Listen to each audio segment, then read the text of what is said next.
ንጉሳዊ ቤተ መንግስቱን ስናይ በተለይ የኢትዮጵያን ህዝብ ታሪክ በየቦታው ማለት ነው ያሉትን ጥንታዊ ስልጣኔዎች አንዱ ማሳያ አድርጌ ነው የወሰድኩት ይሄንን ቦታ።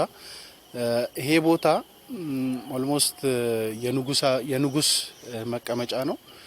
ፕላስ ቦታው ራሱ ትልቅ የቱሪስት መስህብ ሊሆን የሚችል ትልቅ የኛ የኢትዮጵያውያን ታሪክ ስልጣኔ መገለጫ ተደርጎ ሊወሰድ የሚችል ከዛ ባሻገር ደግሞ ሁሉም ኢትዮጵያውያን እርስ በራሳችን እንድንተዋወቅ አንዳችንን እንድናከብር አንዳችን ጋር ያለውን እሴት በደንብ እንድንረዳ ሊያስችሉ የሚችሉ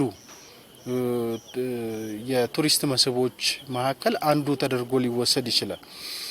በተለይ የከፋ ንጉሳውያን ታሪክን አጠቃላይ የአስተዳደር ስርዓት ስትገነዘብ በዘመናዊ የመንግስታት አስተዳደር ስርዓት ውስጥ ለካኛ ኢትዮጵያውያን ብዙ ከዚህ በፊት እኛ ራሳችን ስንጠቀምባቸው የነበሩ መልካም የሚባሉ የአስተዳደር የእሴቶች ራሳችንን ስናስተዳድር የነበርንበት መልካም ነገሮች እንዳሉን የከፋው ንጉሳዊ ስርዓት ያሳያል።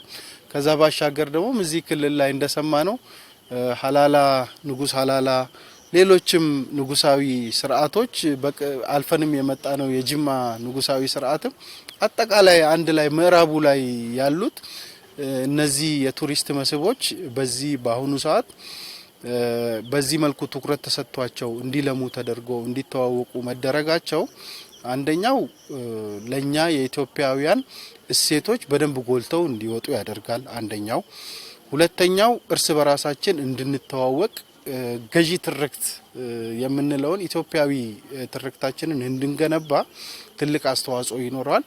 እርስ በራሳችን ያው